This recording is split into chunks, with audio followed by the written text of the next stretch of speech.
Olá, tá começando o 117º episódio do Área de Trabalho da Gigahertz, patrocinado nesta semana pela ExpressVPN. Quem tá falando aqui é o Marcos Mendes, e assim como outra semana, a Bia Kunz, Garota Sem Fio, também tá por aqui. Tudo bem, Bia? Tudo bem, Marcos. Conta pra mim se o seu pager já explodiu alguma vez.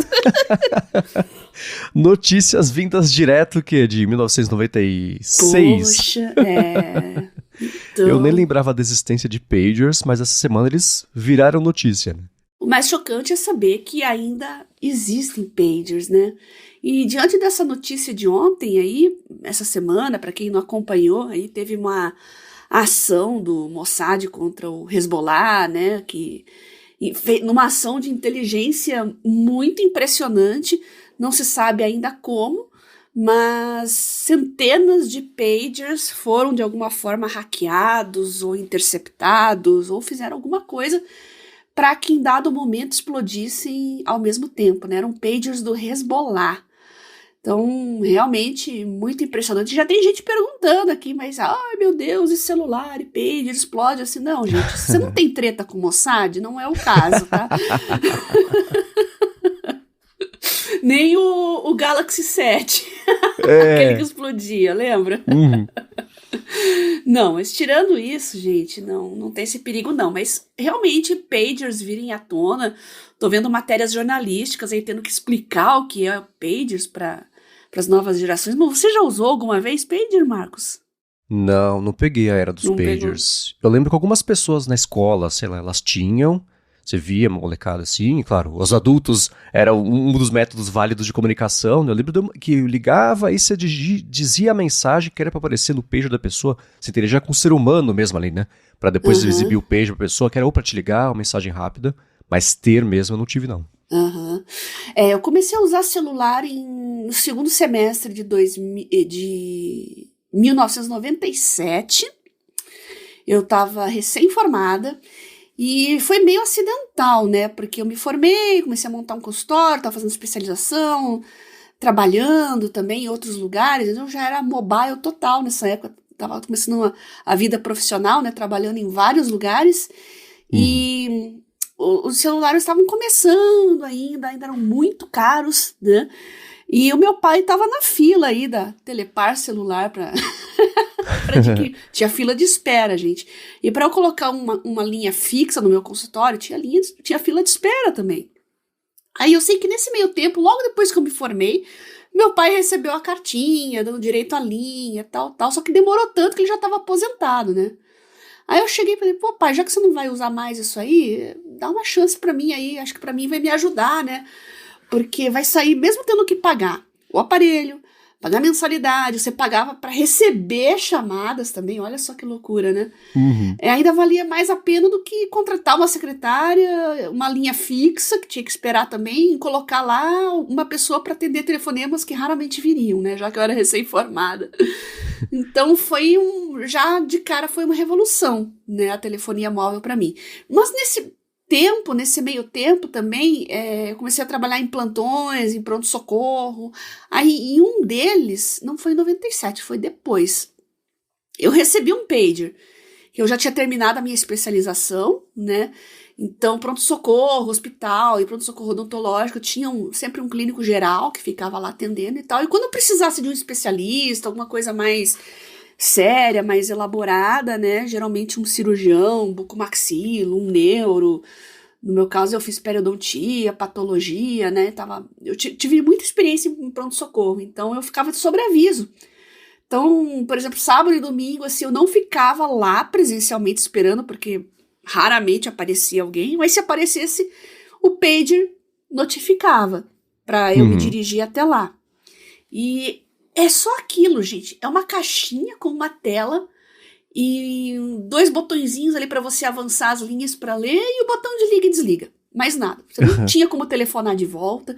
Então, geralmente, quando chegava a mensagem, a pessoa tinha que procurar um fixo para ligar, ou então já ir direto, né? Já vinha as instruções, você ia direto para lá. E é só isso, gente. E o que tá acontecendo? Por que pagers ainda estão na ativa? Bom, segundo o pessoal de inteligência, especialistas em Oriente Médio estão falando, o pessoal do Hezbollah se comunicava como todo mundo, né, com linhas de celular e tal. E final do ano passado, começo desse ano, eles começaram a perceber que estavam grampeados. Aí se discute se essa percepção deles foi de propósito, se Israel fez isso de propósito, né, para eles saberem que estavam sendo grampeados e partir para os pagers, né, aí tem uma discussão, né. E o fato é que o Hezbollah comprou aí uma quantidade grande de pagers, distribuiu para um monte de gente, tinha até embaixador do Irã no Líbano usando, olha só, vejam só vocês, né, altas revelações aí. Enfim, distribuíram pager para todo mundo e deu no que deu. E pesquisando a respeito disso, eu vi que ainda tem lugares que usam pagers, né, e até falei com uma pessoa assim, mas qual é esse negócio de usar pager e tal? E a pessoa me falou assim, olha, hoje todo mundo tem celular, né? Só que o que estava acontecendo é que os médicos não viam as notificações, não atendiam os telefonemas. Aí, gente, olha só, a gente tem um computador completo dentro do bolso da roupa, dentro da sua bolsa, levando com você o tempo todo, e as pessoas estão perdidas nesse oceano de notificações e distrações, ao ponto de certos hospitais terem que voltar para os bons e velhos pagers, porque daí o pager é monotarefa, né? Ele notifica, a pessoa já vai saber que vai ter que retornar, né? Mandar resposta, telefonar, enfim. Então, curioso isso, né, Marcos? As pessoas têm um celular, mas não vem notificação, não atende ligação. O que você tem a pensar sobre Olha, isso? é muito, assim, pessoal médico é uma categoria à parte de existência porque existe mesmo toda essa, dependendo da situação, né, se tá de sobreaviso ou de plantão, mas assim, da urgência, etc, etc. Mas, ao mesmo tempo, as pessoas não têm, as pessoas, eu tô falando assim, do público em geral que não escuta a área de trabalho, não tem aquele meta-pensamento de estou recebendo notificações mais do que eu devia? Como é que eu posso controlar isso? Como é que eu posso melhorar isso, etc, etc. Eu lembro quando eu comecei a sair com a Lari, ela mexia no telefone e me dava nervoso, porque a cada 3 segundos chegava uma notificação do WhatsApp de algum grupo, dos milhões de grupos que ela tava, de trabalho, de amizades, não fica lá. E era reflexivo ela fazer o flickzinho pra tirar a notificação de cima da tela, mas era 100% do tempo. Eu falei, você não fica maluca com essas notificações chegando? Você quer me mostrar um negócio e fica lá 1, 2, 3, 10 notificações. Ela, sei lá, me acostumei, né? Aí, com o convívio comigo e as minhas neuroses, ela foi percebendo que dava pra talvez reduzir isso, etc, etc. Então, eu consigo imaginar 100% essa situação, né? É tanta notificação que as importantes se perdem, e acho que todo mundo já passou por isso em maior ou em menor grau, mas quando é coisa que tem a ver com trabalho, que envolve urgência, a necessidade do pager, eu falo, tá, faz sentido, né? Você tem um hardware específico que o seu cérebro sabe que se apitar, olha, presta atenção, porque não é cupom do iFood, não é meme do grupo do WhatsApp, né? Então faz sentido, é muito curioso pensar nisso, né? E a gente tem visto essa volta de hardwares para tarefas específicas. A gente já discutiu sobre isso aqui no passado. Aliás, foi no episódio 18 do Área de Trabalho que a gente falou do FreeWrite, que era um mini mesmo notebook, não é nem um notebook, é um laptop, era um teclado com uma telinha minúscula de e-ink, que era só para você digitar, você escrever seu livro, compor seu texto, fazer sua redação, etc, etc. E eu vou deixar o link na descrição, né, para quem quiser dar mais piadinha nisso, mas você, ao longo dessa última semana, encontrou um outro, que é um projeto meio faça você mesmo ali de uma pessoa, chamado Microjournal Rev 2 Revamp, Tabajara. Que projeto é esse? Não, é um projeto, ainda não está disponível, né? Mas basicamente é um teclado. Já que estamos falando de assuntos monotarefas, né? Pensa no escritor, no jornalista, aquele que precisa fazer aquele texto caprichadão, que precisa ficar focado, trabalhar. Eu acho que escritor é mais comum, né? Mas basicamente é um teclado completíssimo, monotarefa, né, para você escrever textos. É uma máquina de escrever, igual uma máquina de datilografia, por aí, só que digital, né? Acho que a melhor comparação é essa. É como se fosse já que estamos falando de pager, né, é um revival das antigas máquinas de escrever. Acho legal, eu gosto de dispositivos focados, dispositivos monotarefa, tanto que estou em busca aí de um futuro leitor aí e tomador de notas com e-ink, né? Pensando também no celularzinho lá com e-ink, gosto muito dessa categoria e acho que o futuro para o trabalho focado tá indo mais e mais nessa direção, viu, Marcos? Daqui a pouco, eu não duvido que o iPod volte. Inclusive, tem muita gente que usa ainda, gosta, não troca por nada. E eu só vi gente reclamando assim, pô, só o fone que poderia ser sem fio e tal. Tem um Nano antigo, aquele iPod antigo, realmente não tem conexão sem fio com fones. Você tem que usar o bom e velho P2, né?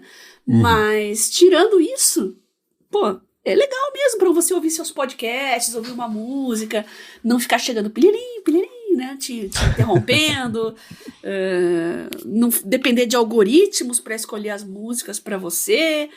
Olha, é uma opção muito saudável e quem faz isso eu dou o maior apoio. Eu, inclusive, tenho aqui no meu smartphone algumas playlists com arquivos que eu peguei do iTunes, que a minha biblioteca do iTunes está aqui ainda, bonitona, e algumas playlists aí eu coloco no meu smartphone para ouvir música offline quando eu não quero interrupções. Aliás, vocês estão carecas de saber aqui no área de trabalho que o meu celular é mudão, tá sempre em não perturbe ou modo avião e tem algumas exceções aí que a notificação chega para mim. E vocês têm que pensar nisso também, sabe? Libera lá seu chefe, familiares. Então aqui para mim tá minha mãe, tá o Marcos, que mais? Cônjuges, filhos. Essas pessoas vocês podem criar uma lista de sessão ou colocar um toque personalizado para cada uma delas. São 4 pessoas apenas.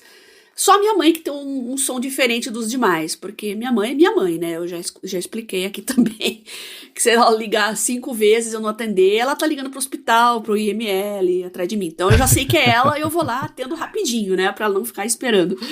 Então, é mais ou menos por aí. Então eu sei que chega um toque, é alguma coisa importante, eu vou lá, olho, mas tirando isso, não tem cupom do iFood, não tem o grupo de memes, os vídeos de gatinhos, não tem notificação nenhuma aqui. Tudo muito quieto, muito silencioso e acho que vocês deviam pensar e repensar, inclusive a Lari também, viu, Marcos? Conversa com ela sobre isso. Eu vou trazer pra ela a ideia de voltar a usar um pager. Quando descolada, ela vai aparecer lá no trabalho.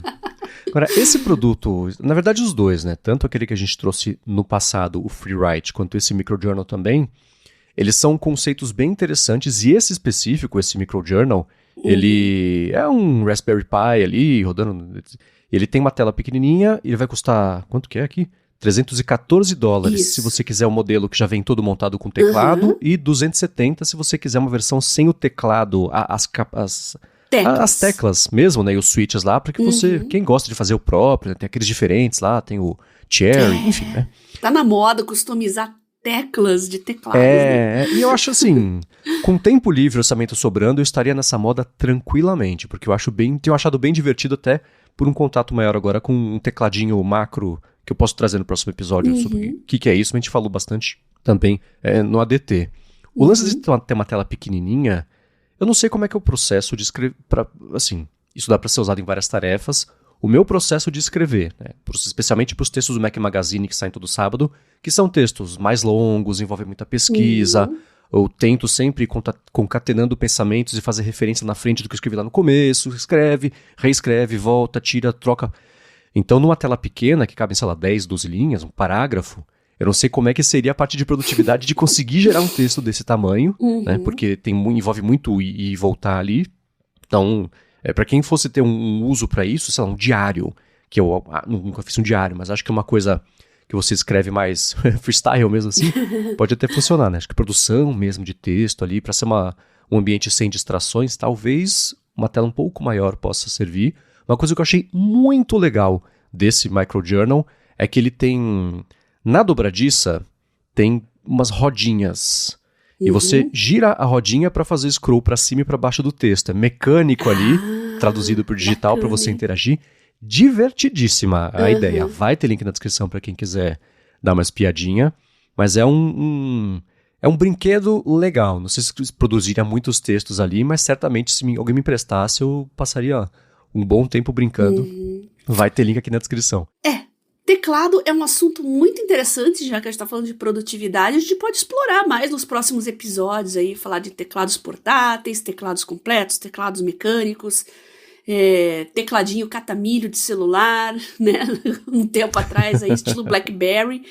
Teve gente que sofreu muito a transição aí de BlackBerry para Android ou iPhone, porque acostumou com aquilo lá, e realmente eu conheci pessoas que tinham uma agilidade impressionante naqueles tecladinhos, que nunca recuperaram com o teclado touch. Tem uma diferença, né, no toque ali, na sensibilidade, mas se vocês quiserem, a gente pode explorar aí mais esse assunto teclado, formas de usar teclado de um jeito mais produtivo, mais prático. Não só software, a gente já falou de atalhos e de expansores, mas teclado fisicamente falando, de hardware mesmo, né? Vocês gostam mais de teclado mecânico, tradicional, teclado silencioso? Como é que é a vibe de vocês na hora de digitar? Comentem pra gente, mandem o seu feedback pra mim, lá no Telegram, @BiaCunzi, mandem também lá pro Marcos e na página do Área de Trabalho, na Gigahertz. Boa, e eu só vou fazer aqui o tecladinho que eu tô usando. Ó que satisfatório esse som. É uma maravilha. Mas eu falo sobre ele no episódio que vem. Boa. Agora, ainda sobre produção de texto especificamente, o Leonardo Pinheiro está em busca de um editor de texto livre de distrações para Windows. E o Samed Spencer até mandou o Micro Editor. Vai ter o link aqui na descrição do episódio. Eu queria saber de você, Bia. Você tem alguma dica de algum editor de texto? Pode ser sobre código, pode ser de edição de texto corrido, né?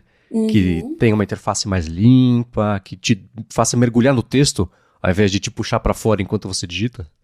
Você falou muito do Ulysses para Mac, né? Mas no momento eu estou usando agora o Windows, mas não tenho nenhuma dica não. Eu estou muito no Samsung Notes, porque eu uso, escrevo à mão, às vezes eu digito.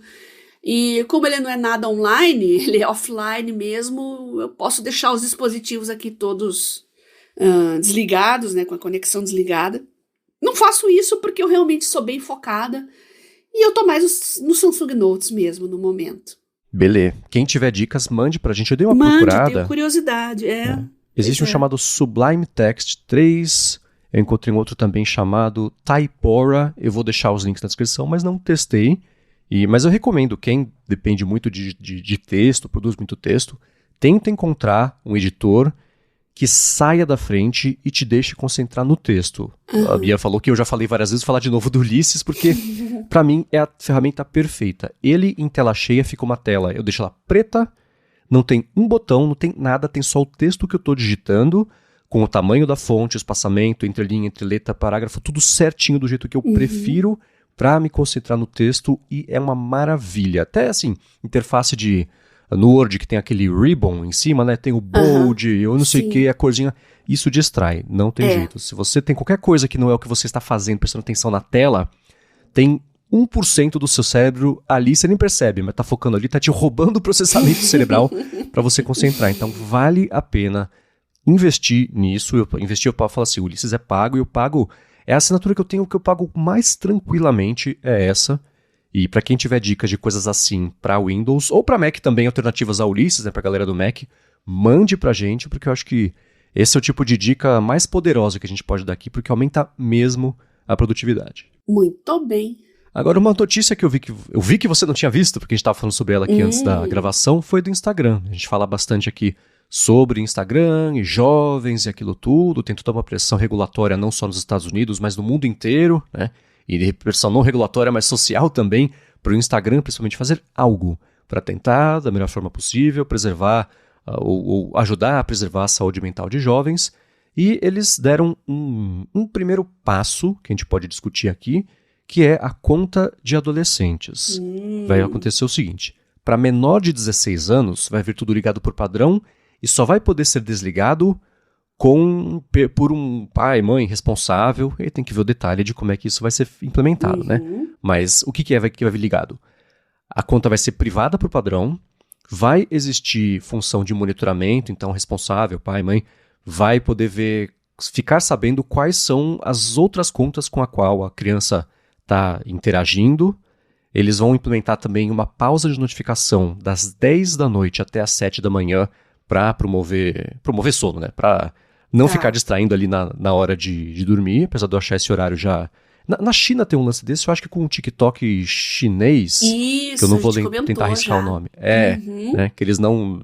Você não pode nem usar. E jogo também tinha um lance desse. Aplicativos de jogos, baixou o sol, não abre mais. Que era também para tentar promover isso aí.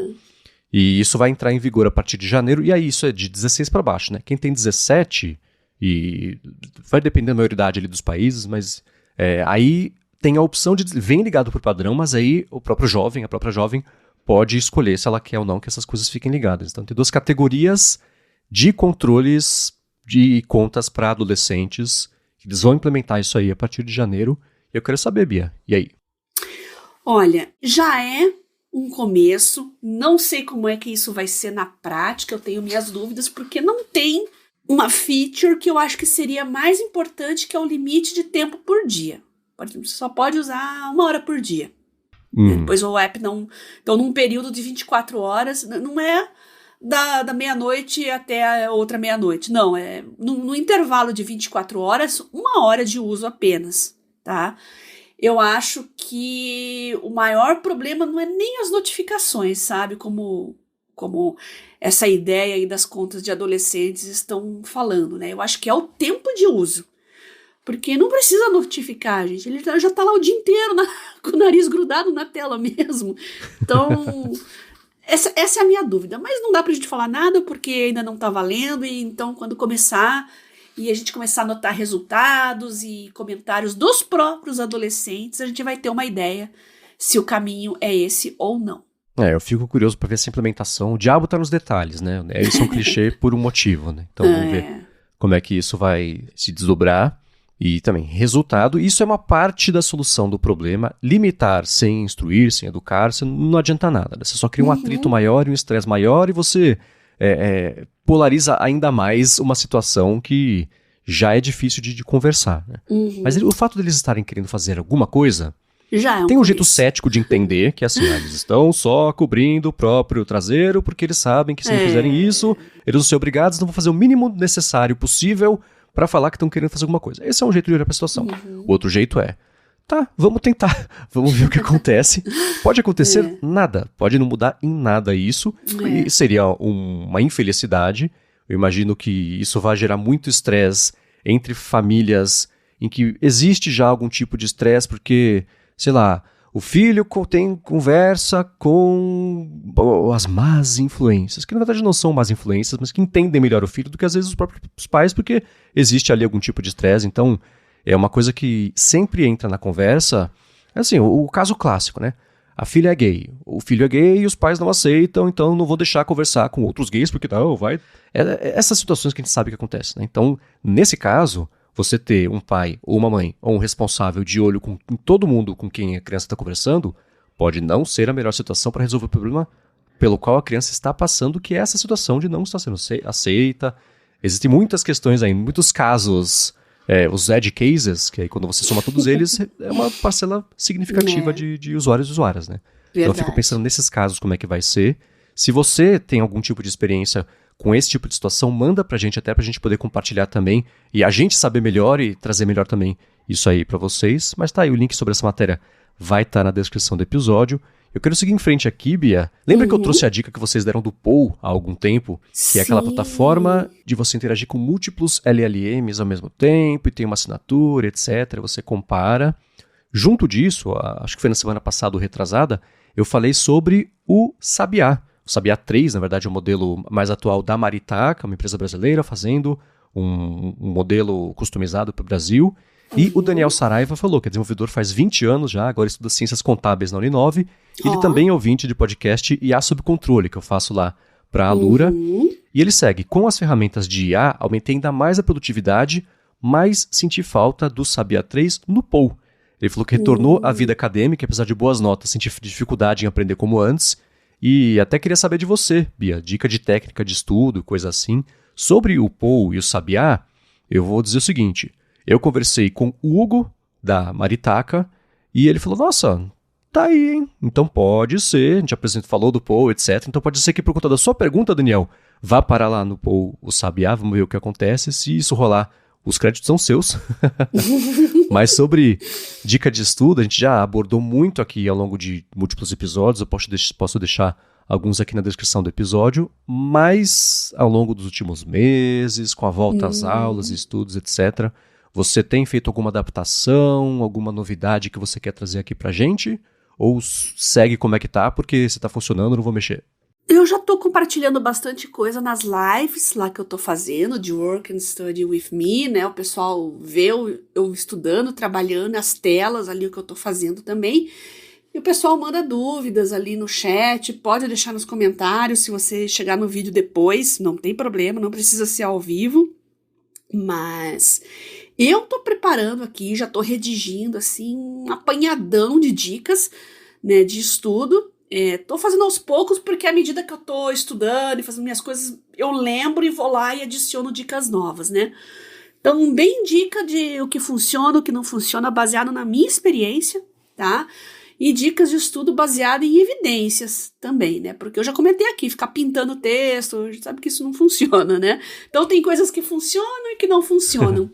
Então, em breve aí, Daniel, vou pegar esse apanhadão, vou fazer aqui um especial no área de trabalho e quando esse episódio sair eu complemento lá no canal do Telegram, por escrito também, com mais informações para todo mundo acompanhar aqui e acompanhar lá. Então, aguarde, tá? O que eu posso te adiantar se você já é desenvolvedor há 20 anos, então você não tem mais 18 anos, né? Não tá fazendo faculdade junto com a molecada lá, com a mesma idade deles, né? Então você tem que tirar proveito, você não tem mais a mesma energia que eles, realmente a memória cai um pouco, isso déficit cognitivo da idade realmente acontece. Mas você tem que tirar proveito de algo que eles não têm, que é o foco. Então, já que você tem mais experiência, mais vivência, aproveite para estudar mais focado, já que você conhece as ferramentas de IA, use e abuse delas, tá?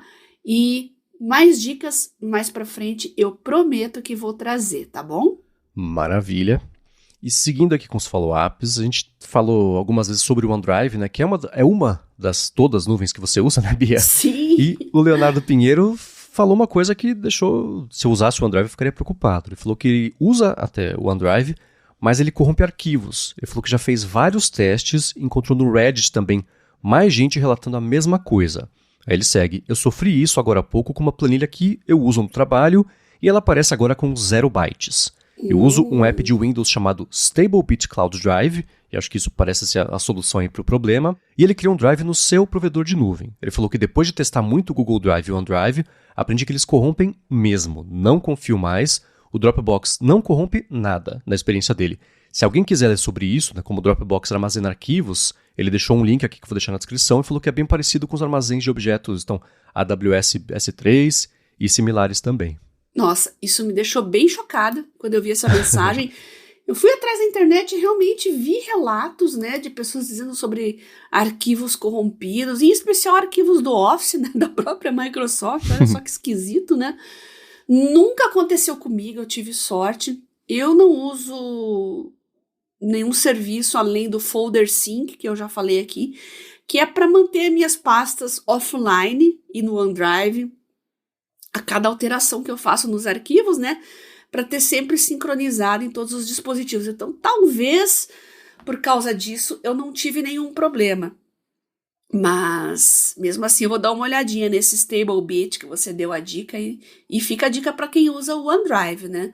Então, se acontecer de você chegar numa planilha, num documento e tá lá 0 bytes, falar, ué, o que aconteceu aqui? Então, pode saber que é bug e relatem, né, gente, para a Microsoft esse tipo de coisa. E não sei se eles estão sabendo, devem estar sabendo, devem estar tentando resolver, porque eu realmente vi muitos relatos.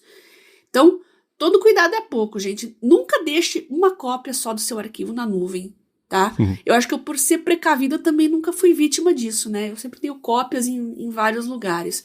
Então, fiquem espertos, todo cuidado é pouco. Agora, na semana passada, Bia, você convocou o pessoal que escuta aqui o Área de Trabalho a transcrever e mandar pra gente resultados e o hardware também das transcrições para ajudar a gente a entender melhor a relação entre o poder de fogo e o resultado desse poder de fogo. Eu vou falar sobre isso, mas antes eu vou tirar um minuto do episódio para agradecer a ExpressVPN, que está mais uma vez patrocinando o Área de Trabalho e segue oferecendo 1 mês para você experimentar e depois 3 meses de brinde na assinatura do plano anual por meio do link expressvpn.com/adtrabalho e está na descrição também para facilitar. VPN é aquilo, né? Se você depende de Wi-Fi públicos na vida, no dia a dia, no trabalho, né? Tem aquela vida móvel, vai no Wi-Fi da cafeteria, usa o do avião, do hotel, do aeroporto, coisa assim, os seus dados geralmente são o preço, ou uma parte do preço, quando elas são pagas, mas do preço da conexão. Então, os servidores que você acessa, por quanto tempo, os serviços, os conteúdos, os sites, aplicativos,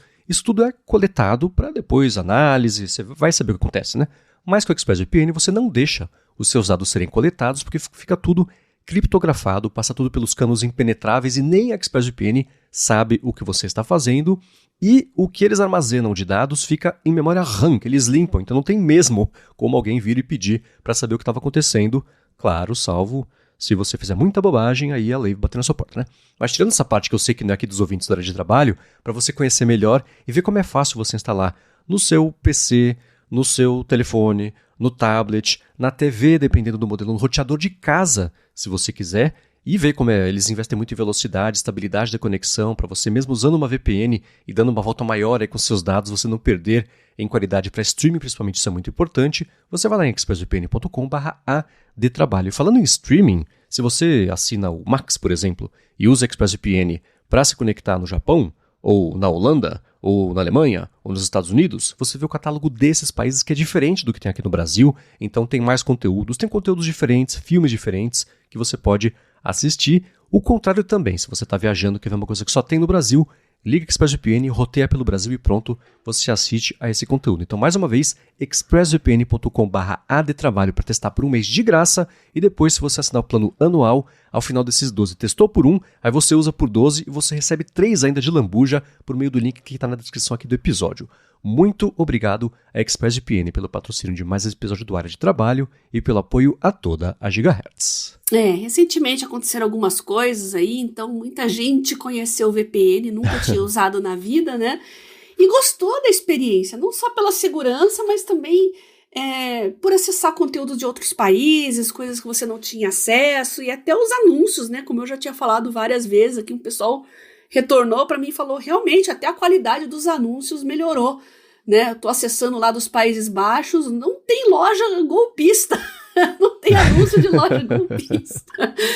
Então, já que tá todo mundo conhecendo o VPN agora e quer implementar na sua rotina, aproveite essa oportunidade que a ExpressVPN está dando para os nossos ouvintes, 1 ano e mais 3 meses de graça para proteger você e toda a sua família. Muito obrigada ao pessoal do ExpressVPN por patrocinar o nosso podcast. Obrigado e vamos lá. A gente pediu para vocês transcreverem o episódio 115 para a gente ter uma base, é o mesmo episódio sendo transcrito por pessoas diferentes com hardwares diferentes e o Douglas Bride Rosa, abraço para ele, falou o seguinte, ele transcreveu usando no Mac, é um MacBook Air M1 com 8 GB de RAM, importante isso, ele usou o Mac Whisper, colocou lá a linguagem predefinida como português e o tamanho mais básico do modelo, e fez a transcrição do episódio em 3 minutos e 52 segundos. É parecido até com o desempenho que eu tenho aqui também quando eu uso o português. Tem o modelo Tiny, acho que tem o Medium, tem o Large também. Isso. Então, um menorzinho só para...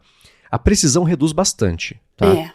Mas ainda assim, se você só quiser ter uma ideia do que foi, de falar, nossa, no episódio, que pedaço mesmo que tá aquilo, você transcreve em 3 minutos, tá pronto, você acha e beleza, né? Então, esse foi o desempenho aqui pro Douglas. Já o Ricardo Beltramin falou o seguinte, né? Ele não falou, mas me parece que ele usou o A-Train, porque foi num PC Windows, e ele comentou que pecou em separar eu e a Bia. Né? Às vezes colocava a minha voz na dela, né? Esse tipo de coisa. Ele falou que informou língua portuguesa, que tinha 2 participantes, e ficou bagunçado, né, para separar quem estava falando. Porém, ele disse, a transcrição foi muito boa. Ele usou o modelo Large V2, que é o mais preciso, e a transcrição com a GPU foi em 19 minutos e 16 segundos. Já só em CPU, A previsão era de 3 horas e 55 minutos que ele falou, claro, eu cancelei. E usando o modelo Medium, então o Large, a transcrição foi em 19 minutos, usando o modelo Médio, foi em 12 minutos, isso na GPU, e na CPU a previsão, que era de quase 4 horas, caiu para 2 horas e 14, então metade basicamente aí do tempo, e o hardware dele é o Intel Xeon CPU, E5, V3, com 290 GHz, e NVIDIA GeForce RTX 2080, com 16 GB de RAM. Ele disse que da próxima vez vai testar com o Mac Whisper no MacBook para comparar. Então, bacana também fazer essa comparação, o próprio Ricardo, né, fazendo essa comparação, mas tá aí. Uma transcrição feita no Mac com o Douglas, outra feita aqui com o Ricardo. Com o Douglas eu vou 3 minutos no modelo básico e com o Douglas no modelo intermediário 12 minutos e no mais pesado 19 minutos. Isso em GPU, porque em CPU você põe para transcrever e vai dormir, aparentemente, né? Uhum. Fiquei bem impressionada, né, com o resultado do Douglas, considerando que ele usou um M1, né, com 8 GB, muito bom resultado. Você que está mais habituado a fazer isso em Mac, você pode confirmar para nós, né, Marcos? Mas, tirando isso, você vê a diferença que faz um hardware nesse tipo de trabalho. Entenderam agora por que a NVIDIA é a empresa mais valiosa do mundo? É mais ou menos por aí, né? Então, vale aquilo que a gente falou semana passada, né? Se você está estudando fazer um upgrade de máquina, está planejando uma compra pro futuro, ferramentas de IA aí cada vez mais populares, mais abrangentes, fazendo todo tipo de tarefa. Então, é de se pensar. Eu acho que todos esses resultados, essa discussão que a gente está fazendo aqui, vai ajudar os nossos ouvintes a balizar um pouco as futuras escolhas. Você não precisa comprar sempre a placa de vídeo a mais top do mercado, mas aqui no Brasil, né, que é sempre um tiro, né, o preço, né, aquele susto.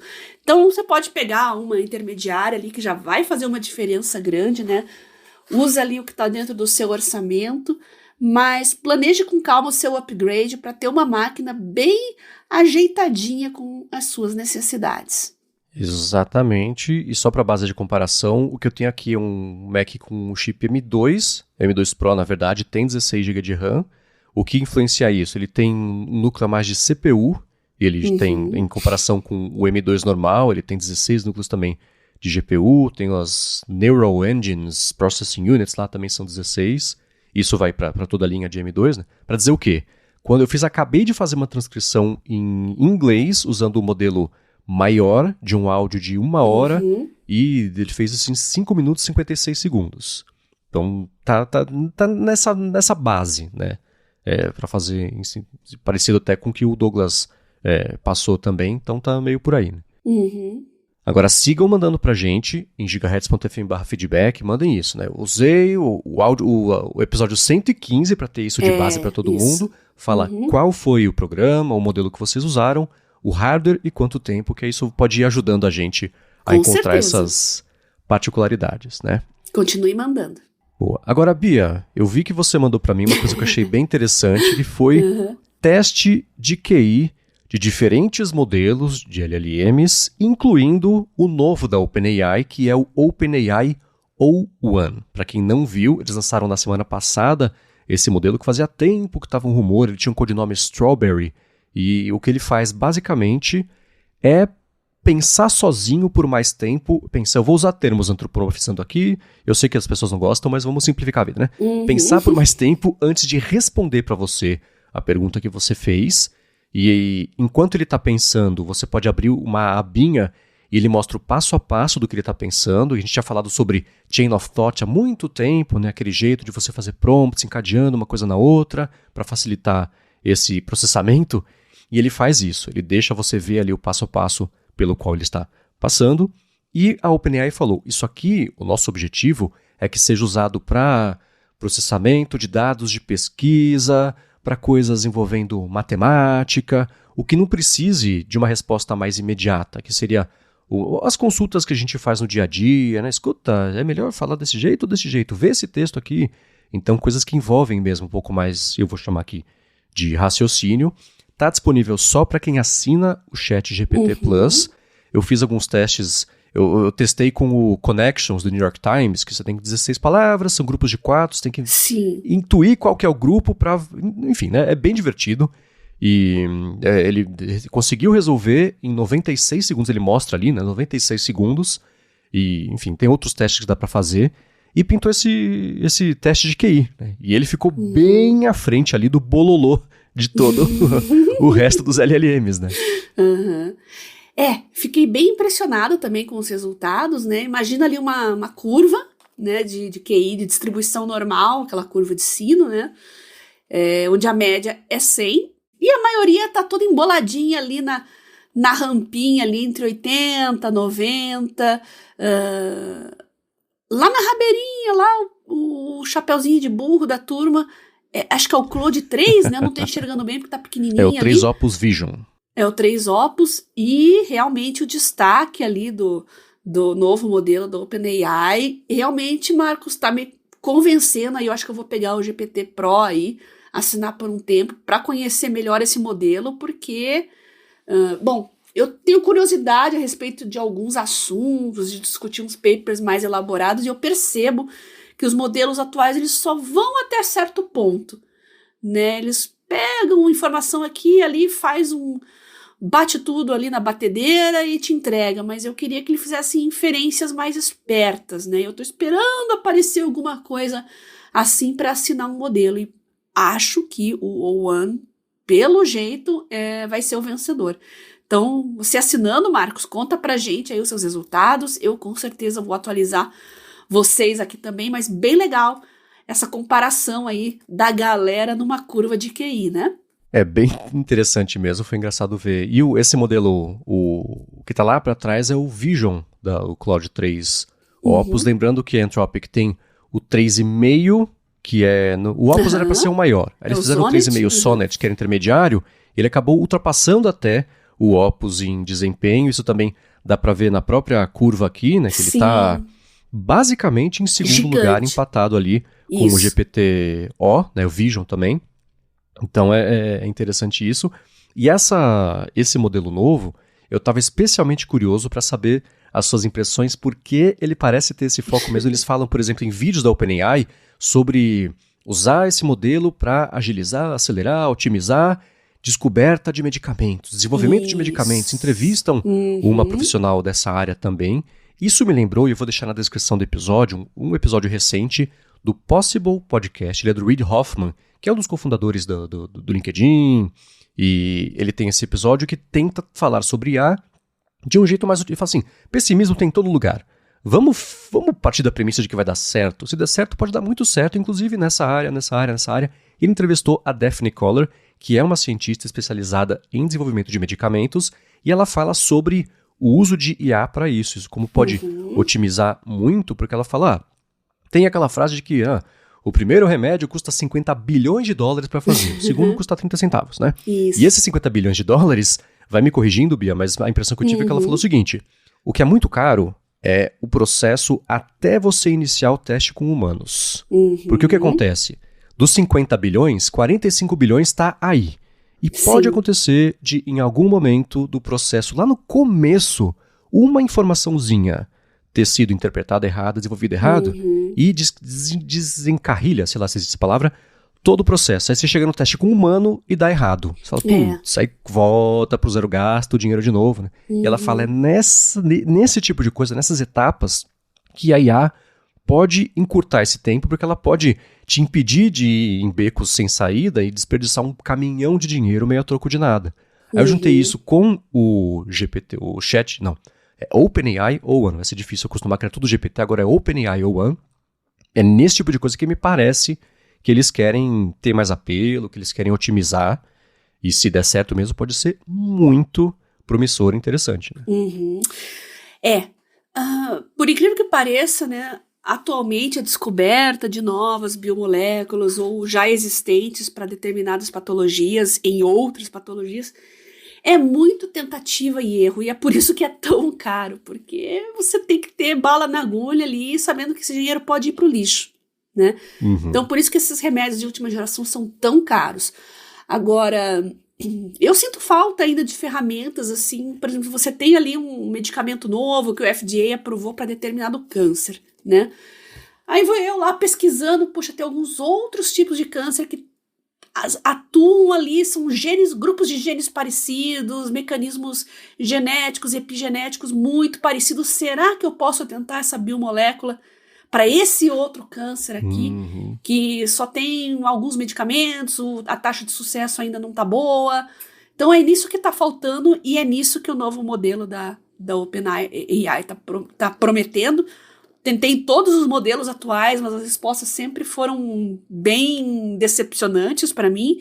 Eu quero evitar ficar procurando uma por uma, ver o mecanismo de cada biomolécula, porque realmente isso toma muito tempo, né? Então, tendo um modelo, um bot ou um modelo próprio para isso, já especializado em fazer essa triagem inicial e desse apanhadão trazer já uma seleção para você, poxa, realmente vai economizar muito dinheiro e principalmente tempo, né, gente? Porque a gente quer que a medicina melhore, tem muitos tipos de câncer mais raros, assim, que tem poucas terapias e muitas delas, assim, são mais generalistas, são quimioterápicos bem generalistas, não são específicos. Imunoterapia ainda tá engatinhando, tem muito a crescer. Então, eu acho legal essa parte de drug discovery, e é realmente onde a inteligência artificial tá dando um espetáculo aí com promessas muito legais e que tá me deixando empolgada aqui também. Pra mim também, sem dúvida. Nem aquela coisa assim. Até pouco tempo atrás, acreditava que existia o câncer de mama.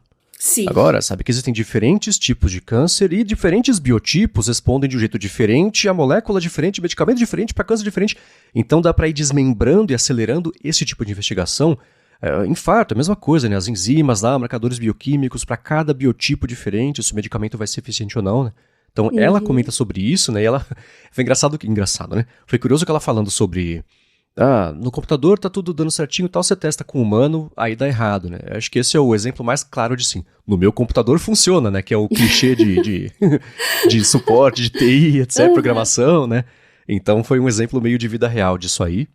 Então esse tipo de IA que tem eu vou chamar de novo de raciocínio, tá? Que pensa mais a respeito da resposta antes de te dar ali a resposta, ela própria sozinha ali passa por diversos caminhos e vendo um exemplo distante, mas acho que ele é representativo, né? Vendo como ele vai agrupando e desagrupando as palavras que eu coloquei lá do Connections. Essa palavra e essa tem relação, mas putz, essas outras duas não tem, não, desfaz, não tem nada a ver então. Vou pegar essa palavra, ele vai até chegar na resposta. É muito interessante ver. Quem tiver o acesso ao One, né, o 01, enfim, pagar o ChatGPT e poder testar, eu vou deixar aqui na descrição o link para uma matéria da própria OpenAI, que eles têm lá um teste que você pode fazer, que você manda uma mensagem, você fala assim, esse monte de letrinha aqui significa think step by step. Dito isso, tem esse outro monte de letrinha aqui, decodifica aí. E ele vai e testa métodos conhecidos de decodificar, ele fala que não vai dar certo, ele começa a calcular, etc, até chegar na resposta. Leva tipo 2 minutos. E é muito interessante ver, vale a pena dar uma espiadinha, vai ter link aqui na descrição do episódio. Agora, uma outra coisa também envolvendo IA que eu vi que te chamou a atenção, foi a revista Science, né? Que falou sobre Artificial Arguments. O que rolou? Então, a gente sempre está se perguntando aqui, né? Até que ponto esses modelos de linguagem por inteligência artificial podem ser usados pelas pessoas comuns para desmentir teorias da conspiração, né? Será que funciona? Será que o chat ali vai explicar bem direitinho, vai desmistificar? Então, foi criado um bot para isso, Debunk Bot, né? Um chatbot justamente focado em desmentir essas teorias, né? Então, a Science publicou esse artigo muito legal, né? A gente vai deixar o link aqui para vocês conferirem.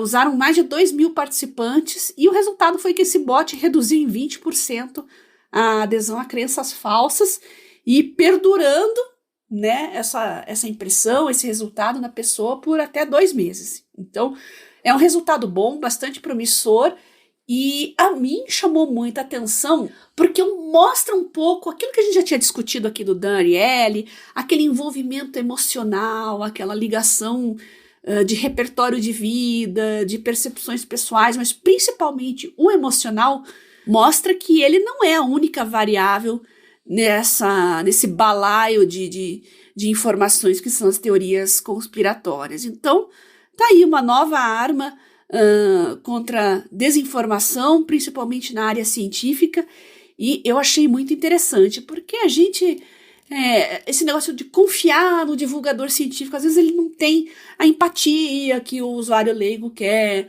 não tem a didática, não tem a paciência, né?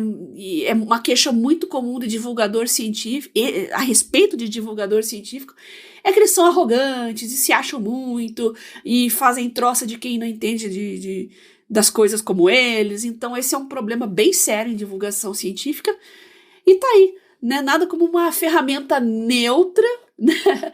Para desmentir esse tipo de desinformação, que realmente tá bem complicado nas redes sociais, né? E o problema que eu vejo especialmente, não só em redes sociais, mas em interações online, e eu vejo isso muito nos artigos que eu escrevo, que geralmente tocam em temas que não tem uma resposta única e certa, que é assim, a situação é essa aqui, e esses são os problemas. A pessoa, tá apontando problema, você é um esquerdista, você tem um lado, você tem a agenda, aquilo. Então não existe o neutro nessa hora, né? Se você apresenta uma informação que vai contra o que a pessoa pensa, ela fala, ela tá se posicionando contra mim. Você fala, cara, não, isso aqui a verdade é essa, isso aqui é um fato, isso aqui é uma bola. Se você acredita que é um quadrado, eu não tô te perseguindo, é uma bola, pelo amor de Deus, né? Então, teve um texto recente lá que foi feito pelo João Júnior, que é advogado, mestre em direito, professor universitário, ele revisa manuscritos para revistas jurídicas, tem um monte de artigos a respeito de liberdade de expressão, e ele escreveu uma matéria falando sobre o que a lei brasileira diz em relação ao bloqueio do X. Foi um artigo colocando ali, se ele não defendeu o Elon Musk, ele está contra o Elon Musk, então quem é ele? Teve um cara que comentou o seguinte, é uma minoria, tá? Não representa leitores, mas esse pessoal geralmente é mais vocal, né? Então quer dizer que você é só trazer um especialista aqui que eu tenho que acreditar. Cara, ele é especialista. Você... Não. Então, existem umas coisas que, assim, né? O que eu vejo desse estudo, eu acho esse estudo positivo, um chatbot feito, você vai conversar com pessoas dispostas a conversar. Né? Então, dessas pessoas aqui que estavam acreditando que o pouso na Lua era falso, né?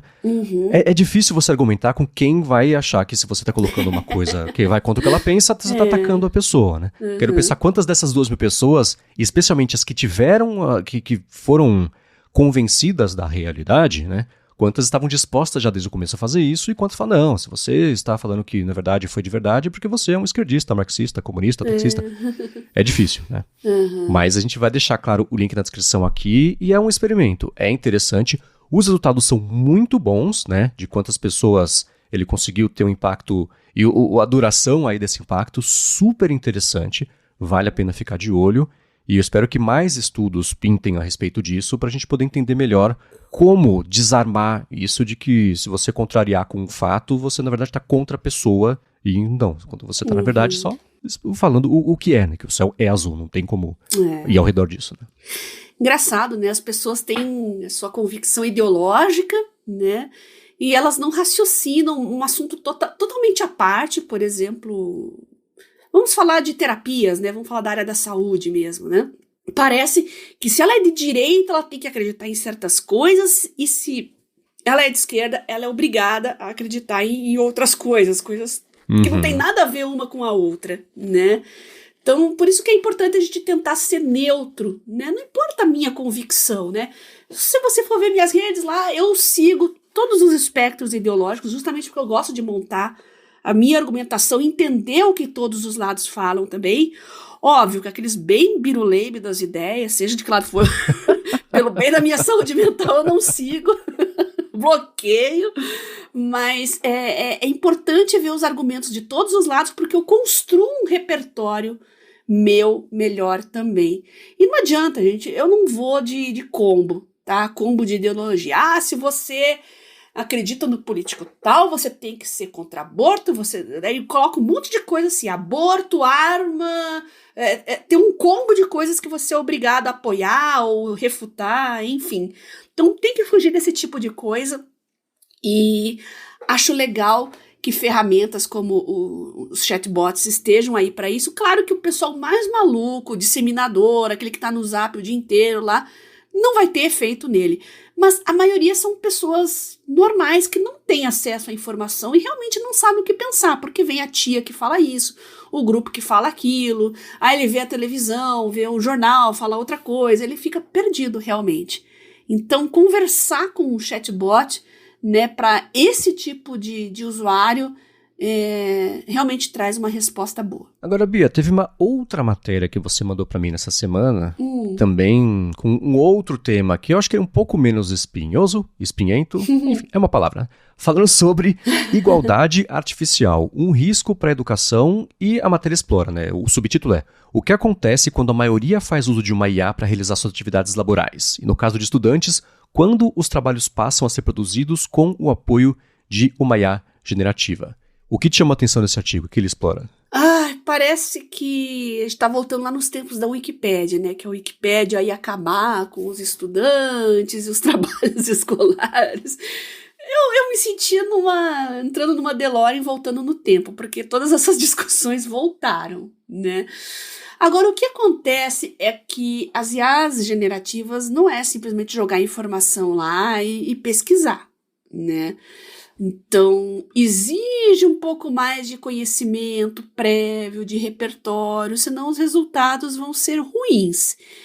E o tipo de estudante que gosta de fazer trabalho na base da preguiça, esse aí já é pego, tá? O professor já percebe na hora, assim como ele percebe que era a Wikipédia, ele percebe agora que é gerado por IA, né?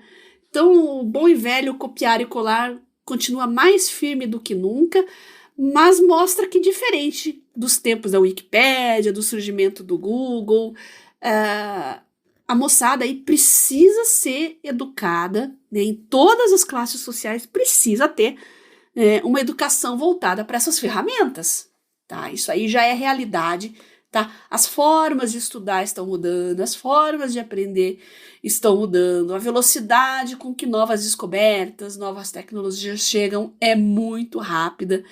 Então, conhecimento é poder. Então, não adianta falar, deixar essas tecnologias mais para... Não, vamos deixar isso para classe A e tal, as escolas de linha, porque na escola pública não tem nem banheiro, não tem água. Eu não acho que são coisas excludentes, sabe, Marcos? Eu acho que todo mundo tem que ter acesso à melhor educação possível. E se tá faltando água, tá faltando banheiro, tá faltando internet lá... coloque também, né?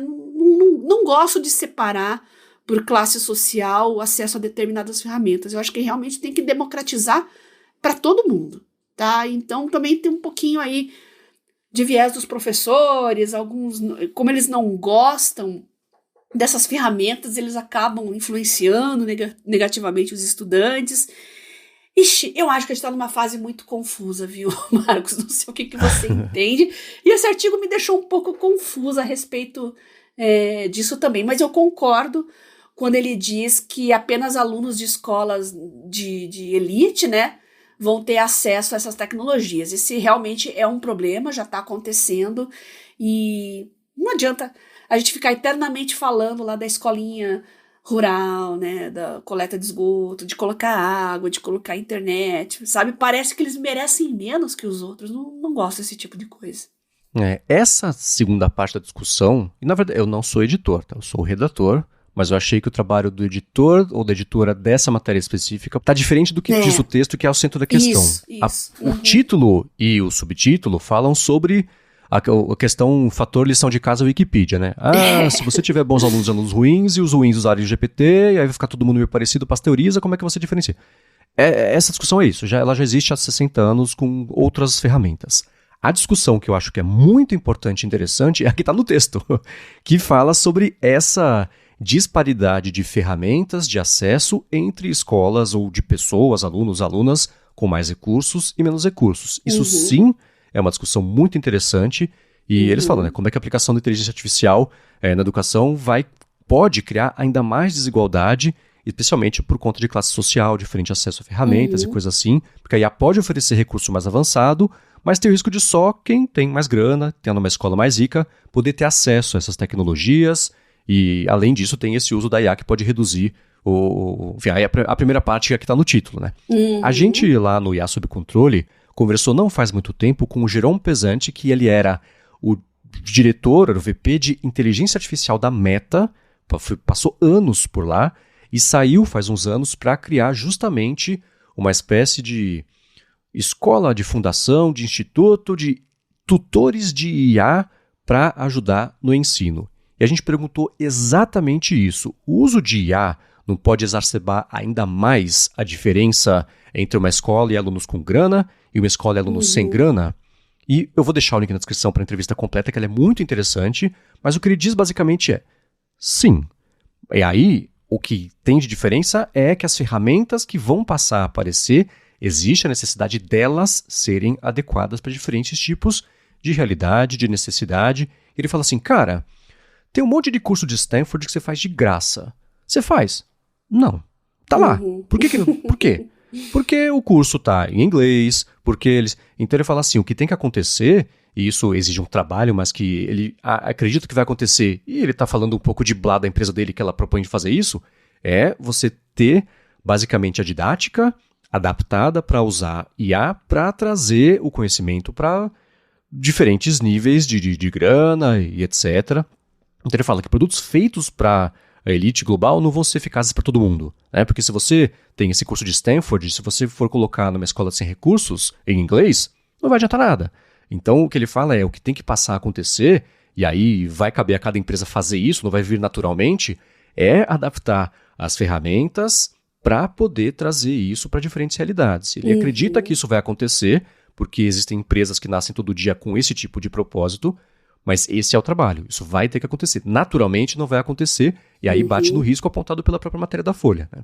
Então esse é um assunto que não dá para resumir ou resolver numa conversa, mas existe a necessidade de adaptar, mas eu estou mais otimista vendo empresas como essa aparecerem do que pessimista no ponto de só colocar aqui, gente, tem um problema aqui, apontar para ele, e aí, né? Todo mundo meio que já sabe o que você faz com isso de agora em diante, que é o que conta, né? Então...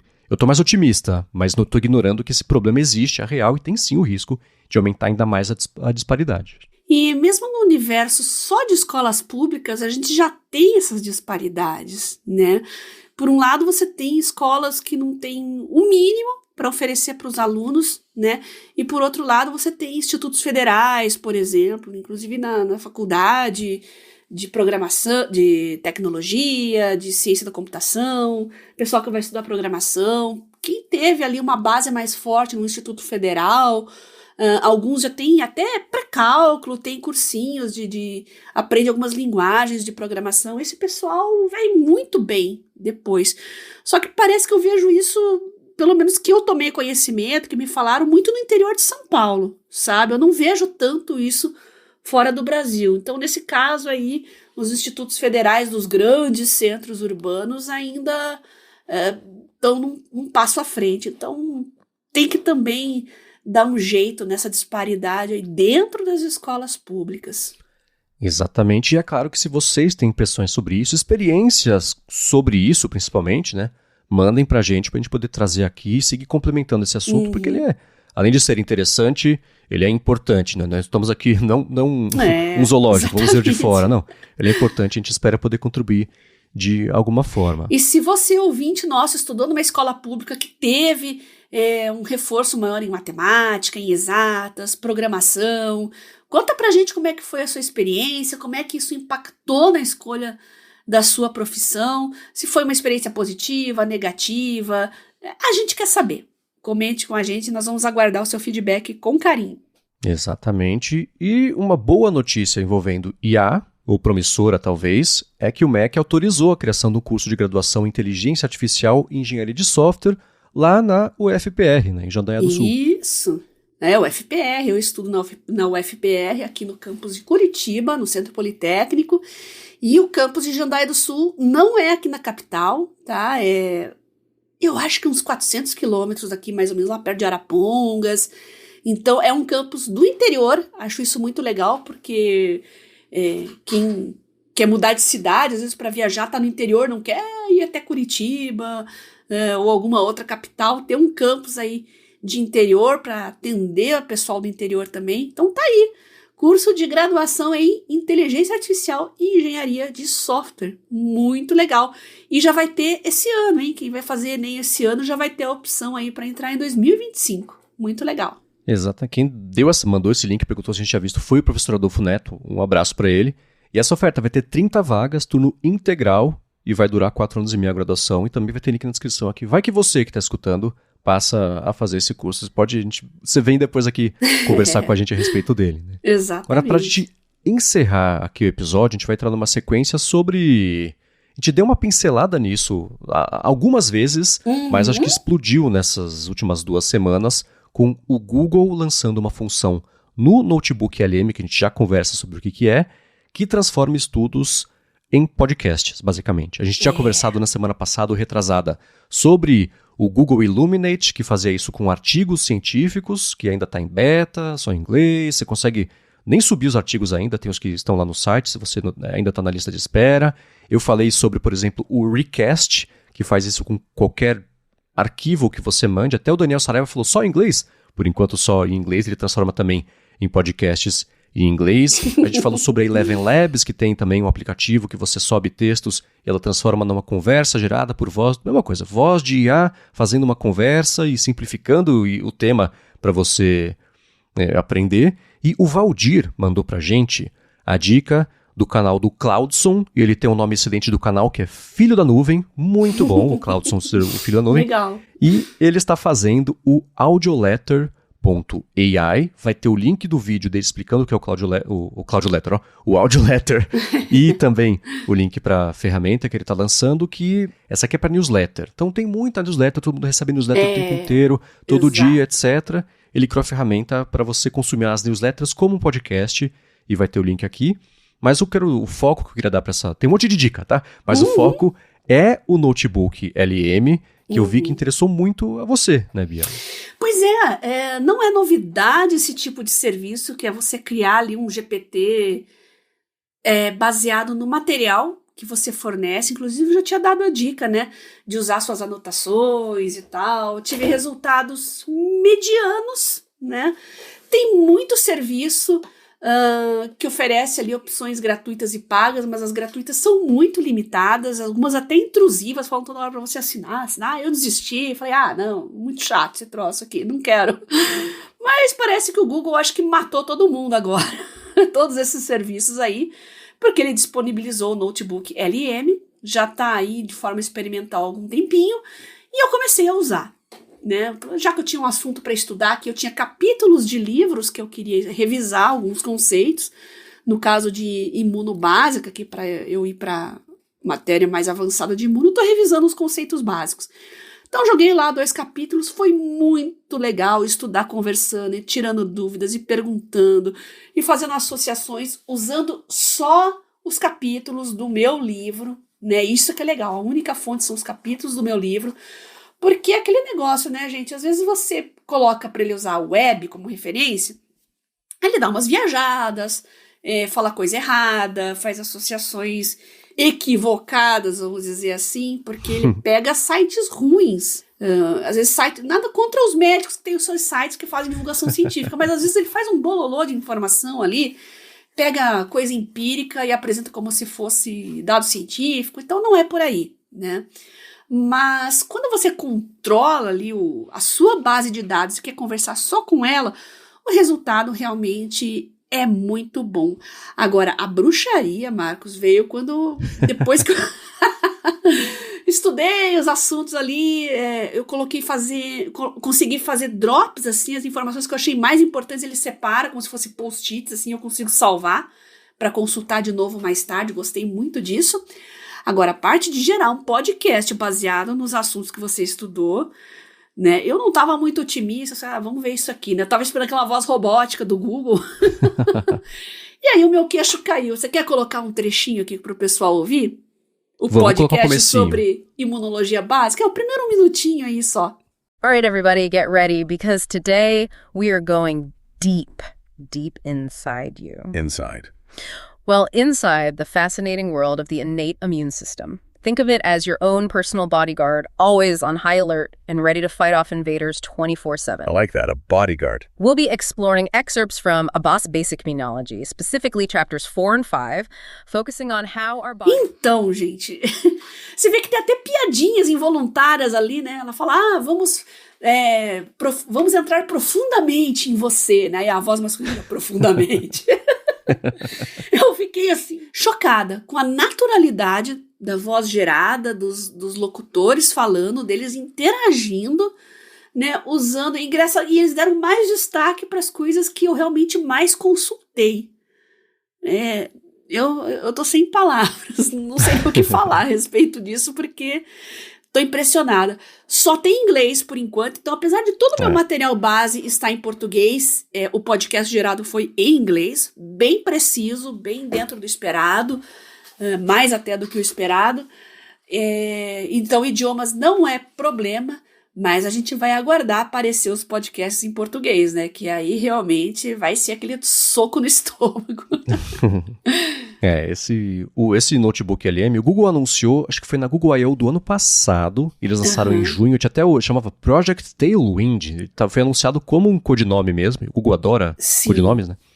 E, quer dizer, todo mundo tem codinomes, mas o Google divulga muito os codinomes de produtos deles, e eles apresentaram como essa solução para LLM, existe uma coisa chamada RAG, que é Retrieval Augmented Generation, que é a geração complementada com recuperação de dados específicos do usuário.